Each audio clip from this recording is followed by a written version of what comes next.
Good morning, students. This is chapter 36 of English 2nd, class 7th, past continuous tense.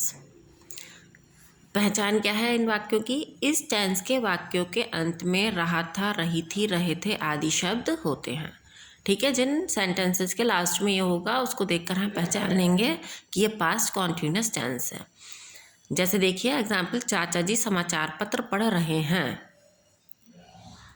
इन्होंने इसमें यह है गलत दे दिया है, यहाँ पर होगा समाचार पत्र पढ़ रहे थे, क्योंकि पास्ट है। अगर प्रेजेंट होता तो यहाँ पर है होता। ठीक है, तो ये है कि जो यहाँ पर मिस्टेक है। मैं पत्र लिख रहा था। ठीक है, रहा था यानी ये इसको देख के हमने समझ लिया कि पास्ट कॉन्टिन्यूस टेंस है। अब हमें जब इसका हम इंग्लिश ट्रांसलेशन करेंगे तो उसके कुछ रूल्स होते हैं, आगे हम रूल्स पढ़ते हैं। सबसे पहले हमारा आता है अफर्मेटिव सेंटेंस। नियम क्या है? सबसे पहले कर्ता, फिर वॉज या वर, फिर क्रिया में आईएनजी, फिर कर्म रखते हैं। ठीक है, सबसे पहले तो सब्जेक्ट आ जाएगा, सब्जेक्ट यानी जो करने वाला है। उसके बाद हमें वॉज या वर लगाना है, फिर वर्ब की फर्स्ट फॉर्म आएगी और वर्ब की फर्स्ट फॉर्म में हमें आईएनजी लगाना है, और फिर हम ऑब्जेक्ट रखते हैं। वॉज या वर किसके साथ आता है ये पहले भी आपको बताया जा चुका है, ही, शी, इट। और एक वचन के साथ तो आप वॉज लगाएंगे। ठीक है, आई, ही, शी, इट और एक वचन।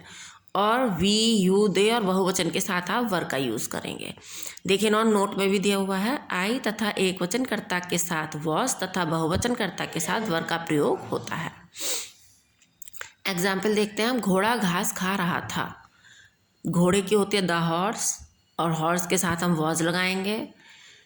खाने की होती है ईट, और ईट में हम आईएनजी लगा देंगे तो ईटिंग हो जाएगा। और घास की होती है ग्रास, तो the horse was eating grass.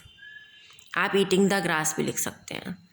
लड़कियां कमरे में पढ़ रही थीं। लड़कियां यानी बहुत सारी हैं तो द गर्ल्स। अब प्लूरल है, बहुवचन है, तो आपको वर लगाना है। पढ़ने की रीड होती है, रीड में आईएनजी लगा देंगे। और कमरे में यानी इन द रूम, में की इन द रूम, तो the girls were reading in the room. अब हम इसके बाद आते हैं इसके नेगेटिव सेंटेंसेस पर। नेगेटिव सेंटेंस में कुछ नहीं होता है, केवल नहीं के लिए हम नॉट का यूज़ करते हैं। नॉट का यूज़ कहाँ करेंगे? वॉज या वर के बाद। देखिए सबसे पहले कर्ता, फिर वॉज, वर, फिर नॉट। ठीक है, फिर क्रिया में आईएनजी, फिर कम रखते हैं। सेम आपका वैसे ही रहेगा जैसा आप अफर्मेटिव में बनाते हैं, केवल नॉट लगाएंगे क्योंकि नहीं की स्पेलिंग भी हमें लगानी है नॉट। घोड़ा घास नहीं खा रहा था, तो the horse was not eating grass. ठीक है, केवल वॉज के बाद आपका नॉट लग गया। लड़कियां कमरे में नहीं पढ़ रही थी, the girls were not reading in the room, केवल नॉट लग गया। अब हम आते हैं इंटरोगेटिव सेंटेंसेस पर। इंटरोगेटिव सेंटेंस आपको पता है कि दो टाइप्स के होते हैं, एक जिसमें क्या पहले आता है और दूसरे टाइप के जिसमें प्रश्नवाचक शब्द यानी कब, क्यों, कहाँ, कैसे बीच में आते हैं। तो देखिए इसका क्या नियम है? सबसे पहले वॉज वर। अब इसमें हम वॉज वर को सबसे पहले ले आएंगे जो हमारे क्या से शुरू होते हैं, फिर कर्ता, फिर क्रिया में आईएनजी, फिर कर्म और फिर प्रश्नवाचक चिन्ह रखते हैं। प्रश्नवाचक चिन्ह लगाएंगे जरूर। सेम वैसा ही है, केवल वॉज या वर पहले आ जाएगा। और देखिए अगर प्रश्नवाचक शब्द की अंग्रेजी वॉज वर में पहले रखते हैं। आपको सेकंड टाइप का मैंने बताया था जिसमें कब, क्यों, कहाँ, कैसे बीच में आता है, तो उसकी इंग्लिश सबसे पहले लिख देंगे और फिर आपका यही रूल रहेगा। देखिए क्या मीना गाना गा रही थी, तो इन्होंने ये पहला सेंटेंस दिया क्या से शुरू होने वाला, तो इसमें वॉज आया। वॉज हम किसके हिसाब से लगाएंगे? मीना के हिसाब से। यहाँ मीना है और यहाँ पर इन्होंने मीरा लिख दिया है। ठीक है, आप मीना की स्पेलिंग लिखेंगे यहाँ पर। तो वॉज मीना, गाने की होती है सिंग, तो सिंगिंग अ सॉन्ग। क्या पिताजी पत्र लिख रहे थे, तो was father writing a letter. लिखने की राइट होती है, आईएनजी लग गया, राइटिंग अ लेटर।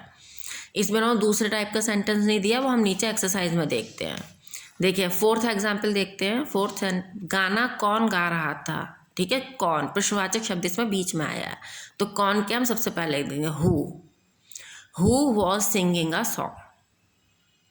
ठीक है, अब हम आपके आते हैं नेक्स्ट चैप्टर पर, चैप्टर 37 फ्यूचर कॉन्टिन्यूस टेंस। इस टेंस के वाक्यों के अंत में रहा होगा, रही होगी, रहे होंगे, रहा हूँगा, रही होंगी आदि शब्द आते हैं। जैसा एग्जाम्पल देखिए, वह दिल्ली में रह रही होगी, रही होगी आया ना, हम पाठ याद कर रहे होंगे, रहे होंगे। इसे देख के हम पहचान जाएंगे ये फ्यूचर कॉन्टिन्यूस टेंस है। अब हमें इसे इंग्लिश में ट्रांसलेट करना है, उसके नियम देखिए। सबसे पहले आया अफर्मेटिव सेंटेंस। सबसे पहले कर्ता, फिर विल या शैल, फिर बी, फिर क्रिया में आईएनजी, फिर कम रखते हैं। सबसे पहले आपका सब्जेक्ट आ गया, फिर हम रखेंगे विल या शैल यानी, और फिर बी है तो यानी बिल भी या शैल भी हो जाएगा यहाँ पर, ठीक है। या तो बिल भी लगाएंगे या शैल भी लगाएंगे, और वर्ब की फर्स्ट फॉर्म में आईएनजी, और फिर हम ऑब्जेक्ट रखेंगे। बिल या शैल आपको पता है, आई और वी के साथ शैल आता है, बाकी सबके साथ आपको विल लगाना होता है। मैं मैदान में खेल रहा हूँगा, मैं आई के साथ हमने आपको होता है शैल, तो आई शैल बी भी लगाना है ना आपको। खेलने की प्ले होती है तो प्ले में आईएनजी लग गया, प्लेइंग कहाँ, मैदान में, इन द फील्ड, तो I shall be playing in the field. वह हिंदी पढ़ रहा होगा, अब देखिए वह यानी ही के साथ हम लगाएंगे will, he will be reading Hindi. अब हम आते हैं नेगेटिव सेंटेंसेस में। नेगेटिव में क्या होता है बेटा, केवल नॉट लगा देते हैं, किसके बाद, विल या शैल के बाद, ठीक है। विल या शैल के बाद नॉट लगेगा, फिर बी आएगा। देखिए नियम, सबसे पहले कर्ता, फिर विल या शैल प्लस नॉट बी, प्लस क्रिया में आईएनजी प्लस कर्म रखते हैं। वह हिंदी नहीं पढ़ रहा होगा, he will not be reading Hindi. Reena खाना नहीं खा रही होगी, तो रीना विल नॉट, रीना के साथ विल लगाएंगे, not be eating the food. अब हम आते हैं इंटेरोगेटिव सेंटेंसेस पर। इंटेरोगेटिव सेंटेंसेस टू टाइप्स के होते हैं। फर्स्ट जिसमें क्या शुरू में आता है, और सेकंड जिसमें प्रश्नवाचक शब्द क्यों, कब, कहाँ, कैसे बीच में आते हैं।